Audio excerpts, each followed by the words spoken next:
en este marco, nuestro querido amigo Luciano Lazzarini, gestor, productor, hacedor de esta pieza que vamos a ver, está con nosotros. ¿Cómo va, Luchito? ¿Cómo va, Héctor? Muy, pero muy bien. Acá regresando al canal, muy a gusto. Con toda la ¿Te recibieron bien? Sí, sí, con mucho cariño, como siempre. Bueno, vamos a hablar sobre el puerto de Santa Fe en esta serie de micros que estamos armando, que tiene que ver con los 450 años de la ciudad de Santa Fe. Y el puerto no podíamos obviarlo porque cuando se fundó la ciudad de Santa Fe, se fundó como una ciudad-puerto, la primera del Río de la Plata. Y bueno, y se fue trasladando, como se fue trasladando la ciudad, nuestro puerto. Nosotros nos vamos a meter en una parte de la historia, la verdad que es para un documental, es una historia muy pero muy rica la del puerto, como la de la ciudad. Pero nos vamos a meter en una parte que tiene que ver con el puerto actual, que por ahí nosotros lo tenemos más identificado hoy en día con lo inmobiliario, con lo paisajístico. Lo lúdico. Lo lúdico también, pero que está asentado sobre una infraestructura que es una gran obra de ingeniería que se hizo a principios del siglo pasado, que la hizo una empresa holandesa, que hizo el puerto de Bahía Blanca, también una obra increíble. Tiene una similitud con Venecia, esa parte de la ciudad, porque están hincados maderas, digamos, que sostienen la estructura, al igual que en la emblemática ciudad italiana. Y también hay otro monumento importante del puerto que tiene que ver con el elevador de granos, que se ve desde la zona, desde el casco histórico de la ciudad de Santa Fe, que se construyó en el 50. Bueno, nosotros fuimos hasta el puerto. Te agrego una cosita más, con la singularidad que el puerto no está sobre el canal principal. No. Había que generar un ingreso, un canal de acceso desde el cauce principal hacia la ciudad de Santa Fe, que también lo vuelve casi inédita esa obra. Todos los puertos están, Diamante, Reconquista, están mirando al cauce, al canal principal del río, ¿no? Sí. Bueno, un canal que obviamente se draga constantemente, sistemáticamente para que ingresen los barcos. Que este es un dato que por ahí no tenemos tan en cuenta. Hay barcazas que ingresan sistemáticamente al puerto para llevarse granos.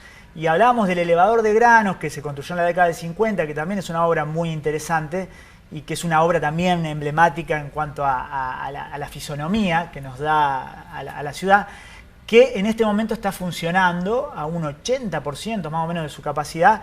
Y bueno, estuvimos ahí un día que se estaba cargando una barcaza, así que la vamos a poder ver. Así que hicimos una visita por el Museo del Puerto, que recomiendo la visita. Tiene una directora encantadora, muy apasionada por esta historia. Y después nos fuimos a los muelles que 100 años después de su construcción todavía siguen teniendo una gran nobleza esa obra, y el elevador de granos también una gran nobleza, que lo estamos utilizando por estos días y está generando divisas para la ciudad de Santa Fe. Así que si te parece, vemos el informe.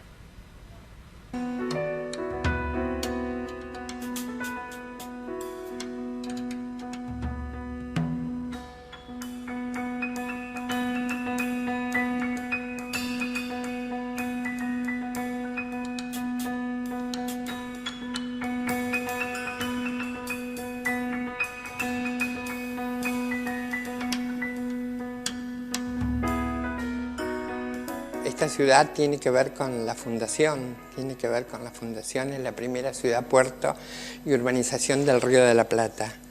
Y desde allí, desde ese origen, hasta aquí, estamos en este puerto artificial de ultramar enclavado en la ciudad de Santa Fe, de la Veracruz. El puerto tuvo distintos ámbitos, con distintas tecnologías en distintos momentos, ¿no? Es decir, ese puerto que se fue transformando, ¿no? Y adaptando o buscando, ¿no? Optimizar la vía navegable. En este ámbito geográfico yo hablo de una apropiación y una modificación espacial, ¿no? Para este puerto artificial de ultramar. A ver, hablábamos de consolidar el territorio. ¿Cómo se consolida un territorio suelto? Pilotes de madera, de pinotea, de 12 metros de largo, hincados a vapor. Hay que hablar de otro momento ecológico y tecnológico, porque es una gran obra de ingeniería para sostener esta estructura portuaria. Así que estamos sostenidos, y bien sostenidos, por toda esa estructura sobre la cual apoya una plataforma, una losa, y sobre eso apoya el muro de atraque revestido en piedra. Es una obra de ingeniería, yo lo digo, te lo he dicho, creo, que la obra hace constar mi relato. Es realmente magnífica esta obra. Respecto al elevador de granos, de la Junta Nacional de Granos, que se construyó entre el año 1940 y 1952, que es cuando se inaugura. Bueno, es una obra que de un perfil, en el perfil urbano de la ciudad, que en su momento, bueno, era el punto más alto, que además desde su materialidad tiene una particularidad, por ejemplo, comparable dentro del ámbito portuario con una galería de embarque, porque está materializado en hormigón armado. Esa obra magnífica, además estilísticamente y materialmente, de una nobleza. Bueno, los portuarios lo queremos mucho al elevador, y por eso además lo difundimos, porque además del uso tiene valores propios patrimoniales. Vos me preguntaste qué sería de la ciudad sin el puerto. Y yo te preguntaría al revés, ¿no es cierto? ¿Habría ciudad sin el puerto? Porque es un poco la razón de ser, y además en el imaginario y en lo sentimental, yo siempre digo que el puerto nos refiere a todos, ¿no? Es decir, no solamente en cuanto a su función, que es importantísima, pero además nos refiere a todos. Desde el museo vemos la visita de todos grupos que siempre hay una referencia al puerto familiar, personal. Todos tienen que ver con esta cuestión portuaria y con la vía navegable. Bueno, de eso se trata.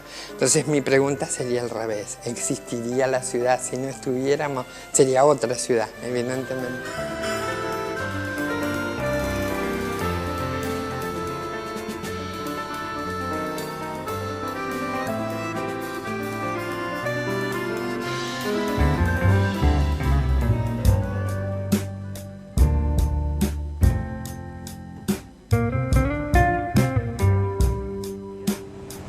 Bueno, en este momento nos encontramos exactamente en lo que se llama la galería de embarque, dentro de lo que son los hilos del extremo sur, digamos, de toda la jurisdicción portuaria del puerto de Santa Fe. En este momento se está procediendo a una carga de una barcaza, o de, mejor dicho, de un convoy de barcazas, de 4 barcazas que totalizan 6.000 toneladas aproximadamente de maíz partido, en este caso, que sale con destino a Uruguay. Cuando nosotros iniciamos la gestión en 2020, además de la pandemia y además de la bajante, por si faltaban algunas cosas, nos encontramos con que todas estas instalaciones estaban un poco, digamos, aletargadas por no tener actividad. Y el hecho de ponerlas en marcha significó de parte nuestra la necesidad de hacer muchas inversiones. Era como que el músculo portuario estaba adormecido. Tuvimos que hacer muchas inversiones de mantenimiento, de reparaciones, de adquisición de maquinaria, para ponerlas en funcionamiento tal cual están ahora. Ahora están en muy buenas condiciones de operatividad, yo diría óptimas, como para trabajar en lo que estamos haciendo y tal vez crecer un poco más aún todavía. Estos hilos que estamos viendo tienen una capacidad aproximada de 55-56.000 toneladas en base trigo. Estamos trabajando en todos estos últimos tiempos en un 70-80% de su capacidad. Últimamente casi todo el grano que llega es maíz, y acá se hace la partición. Nosotros le ofrecemos un servicio más a las empresas, que es convertirlo en maíz partido, para lo cual hemos ido adquiriendo las máquinas partidoras. Cuando iniciamos la gestión había una sola máquina partidora y no en muy buen estado, y en este momento hay 4 máquinas partidoras y trabajando al máximo de su capacidad.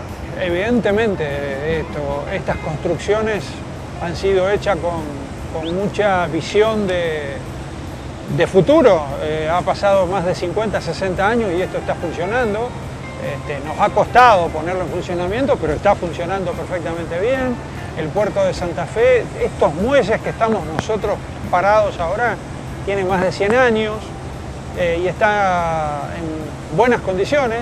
Esta estructura, como ustedes están viendo a mis espaldas, es un mix entre la parte portuaria pura, que estamos ahora acá, y lo que se ve atrás es un desarrollo inmobiliario importante, lo cual, bueno, nuestra gestión nos ocupamos de darle más importancia a esto, a la parte productiva, pensando que el desarrollo inmobiliario, que está plagado de buenas inversiones, tiene su dinámica propia de funcionamiento, entonces nosotros pusimos más el foco en esto, que tal vez en otras gestiones no era tan así.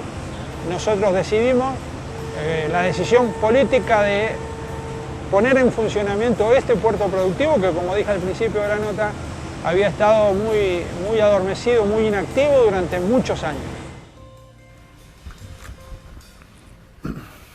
Excelente, Lucho, excelente. La historia del puerto en la primera parte y después el presente del puerto. Justo, bueno, esto fue coordinado con Ares y con la gente de prensa del puerto para hacer la entrevista en el momento que se descargaba el grano. ¿Qué viste? Más allá de qué lado B viste ahí o qué desconocías. No, bueno, nunca había estado en el muelle del puerto, digamos, ahí muy cerquita de la barcaza. La verdad que es interesante de ver eso, porque obviamente en ese lugar pueden acceder solo los trabajadores. De hecho, no tuvimos que poner los cascos, obviamente, toda la cuestión de protección.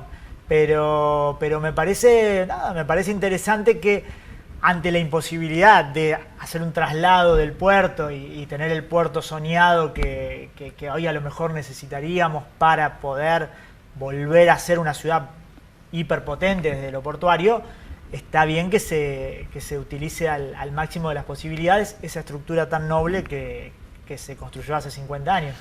Porque en un momento fue el proyecto puerto actual y su refuncionalización fue dejada de lado, primero con la incorporación de lo que se llama el Master Plan, que incorporaba el casino, el emprendimiento inmobiliario, y después con el proyecto, ¿te acordás de Jorge Obey, que fue en simultáneo a este primero, de trasladar el puerto hacia el canal principal del Paraná, que se llamó al punto G? Sí. Recordarás que se lo mencionaba así. Y entonces durante mucho tiempo estuvo en pausa este puerto, sí, en pausa total. Muy interesante que se haya reactivado porque genera, bueno, como vos decías, dividendos para empresas locales que exportan.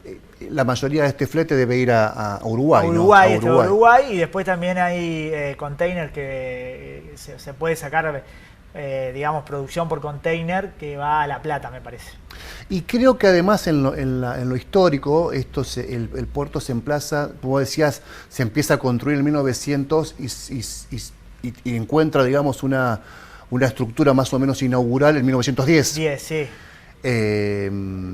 Hay que decir que Y en el medio tuvo la inundación del 5. Exacto, pero además fue el motor, la generación de la ocupación geográfica de Alto Verde, del vecino de Alto Verde. El vecino de Alto Verde se transforma en vecino de Alto Verde al calor de la construcción del puerto, sí, de Santa Fe. Bueno, muy interesante, muy interesante, Lucho. ¿Algo más? No, me parece que por lo menos hicimos una pequeña pintura de este espacio tan importante de la ciudad que muchas veces, por supuesto, lo caminamos con otros sentidos, y me parece que es interesante verlo en esta perspectiva. 450 años, rumbo a los 450 años de la ciudad de Santa Fe. Hablamos la semana pasada de la primera parte del emplazamiento en Callastá con el profe Mario Andino. Vamos a tener una segunda parte del traslado al actual emplazamiento de nuestra ciudad capital. Y ahora junto a Luciano Lazzarini, el puerto de Santa Fe, emblema de ayer y de hoy, del pasado y del presente, emblema de generación de empleo, de divisas y también de la conformación de asentamientos y de barrios en nuestra costa santafesina. Gracias, Luchito. No, por favor, gracias a vos.